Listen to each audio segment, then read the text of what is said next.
Bonjour, je suis Franck Trollet, je suis praticien en hypnose et je vais vous parler de mon métier. Alors l'hypnose, tout simplement, c'est beaucoup plus simple justement que ce qu'on pense.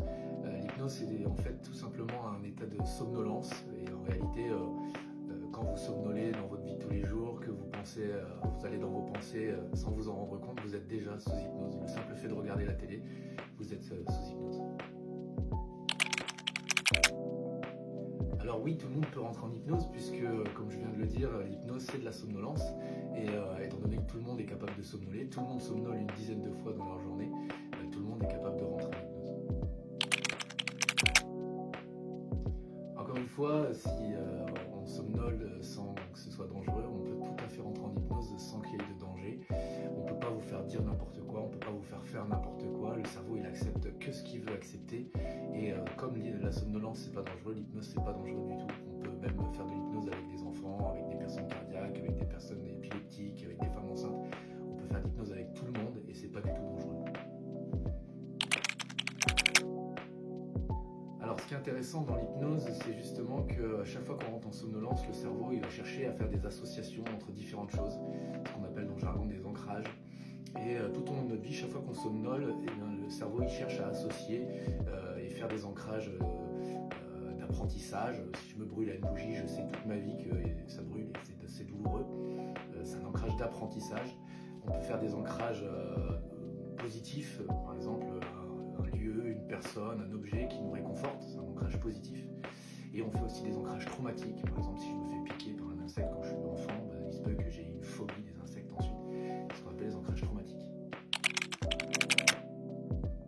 Alors une séance d'hypnose, en fait on reproduit ce schéma, c'est-à-dire qu'on va conduire vers l'état de somnolence pour retrouver ce système où le cerveau va chercher à faire des associations, à générer des ancrages, et du coup on va guider le cerveau par l'imaginaire, on va faire des associations, on va faire des métaphores, on va amener des images pour que le cerveau puisse associer ce qu'on a envie qu'il associe, et du coup c'est comme ça qu'on va pouvoir faire des changements, par exemple en associant du dégoût avec une addiction. Alors oui, j'ai écrit un livre qui est basé surtout sur la perte de poids. J'ai développé une méthode pour perdre du poids, même sans hypnose d'ailleurs. Moi je vais aider les personnes, accompagner les personnes avec l'hypnose pour leur donner des impulsions et de la motivation pour appliquer la méthode. Mais ce livre que j'ai écrit, c'est surtout une méthode pour perdre du poids que je vous invite à découvrir. Ce qui est essentiel et ce que vraiment j'aimerais faire évoluer, c'est surtout le fait de démystifier l'hypnose. Les gens ont surtout cette image du spectacle d'hypnose. Ils associent l'hypnose à quelque chose de dangereux ou des choses qu'on pourrait leur faire faire sans leur consentement, etc. Alors que c'est pas du tout le cas. On peut heureusement pas tout faire avec l'hypnose. L'hypnotiseur qui peut faire n'importe quoi, n'importe qui, ça n'existe pas, c'est que dans les films. Tout ce que les personnes sont capables de faire sous hypnose, ils seraient capables de le faire même de manière très consciente en fait. Et le cerveau, heureusement, il a des soupapes, un peu comme quand on fait des rêves qui sont désagréables, on accepte de voir des images violentes. Au bout d'un moment, quand c'est trop violent, on se réveille. Et le cerveau, il a ces soupapes là aussi sous hypnose. Donc j'aimerais bien vraiment que les personnes puissent comprendre que l'hypnose, c'est que du positif, il n'y a rien de dangereux, que c'est plutôt même agréable et qu'on peut vraiment avoir des changements grâce à cette méthode. L'hypnose, c'est fait pour tout le monde en fait. On peut faire de l'hypnose avec vraiment tout le monde.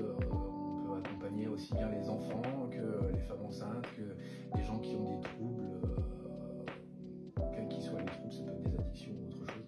C'est vraiment fait pour tout le monde, à tout âge. Alors quand même je recommande l'hypnose à partir de 6 ans parce qu'il faut quand même que l'enfant puisse au moins comprendre ce qu'il fait et pourquoi il est là, mais on peut vraiment faire l'hypnose avec tout le monde. Ce serait qu'il essaye, qu'il puisse voir de lui-même et essayer parce que en fait au final c'est vraiment quelque chose de doux, d'agréable et de simple finalement. Alors ce qui est intéressant c'est qu'on peut vraiment travailler sur un large panel de problématiques. Alors, je vais être assez bref, je ne vais pas tout détailler parce que vraiment on pourrait passer vraiment longtemps à expliquer tout ce qu'on peut faire avec l'hypnose, mais on peut travailler sur les addictions, sur la perte de poids, on peut travailler sur tous les troubles anxieux, le stress, les traumatismes, les troubles comportementaux. Et puis j'accompagne aussi les enfants, tout ce qui est énurésie notamment, voilà, ou phobie scolaire, et aussi les femmes enceintes dans tout ce qui est préparation à l'accouchement et même des accompagnements PMA. Enfin voilà, on peut faire vraiment beaucoup de choses avec l'hypnose. Alors je vous invite à me suivre sur les réseaux sociaux déjà, donc Franck Hypnotiseur sur Facebook. Voilà, moi je suis basé donc à Franssures, je fais aussi des permanences sur la ville de Breteuil. Et